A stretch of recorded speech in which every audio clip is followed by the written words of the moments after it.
একটা আমল করবেন তো ইনশাআল্লাহ। তারাম হাজিরের সর্বোপরি একটা কথা, আমাদের চোখ রাখতে হবে কোথায়? কোথায় চোখ রাখতে হবে? কোরআনের। মুসলমানকে মানতে হবে কোরআন হাদিসের সীমানা, এই সীমানা লঙ্ঘন করলে জাহান্নামে ঠিকানা। কথা বলেন ঠিক কিনা বেটি? মুসলমানকে মানতে হবে কোরআন হাদিসের সীমানা, এই সীমানা লঙ্ঘন করলে জাহান্নামে ঠিকানা।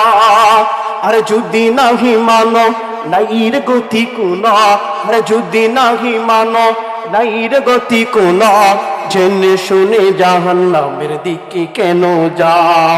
আরে গাও বাংলাদেশ গাও, তবে ইচ্ছে মতি গাও, মন চাহিলে নেচে গিয়ে জাহান্নামে যাও। যেমন ইচ্ছা তেমন করে মনের সুখে গান গাইবা, মাঝে মধ্যে তেড়ি বেডিং কমর দুলাই নাচিবা। কথা বলেন ঠিক কিনা বেটি?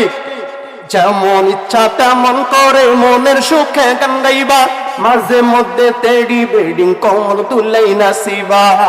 আরে ভালো লাগে বুঝি তাই এত নেশা নাসি, আরে ভালো লাগে বুঝি।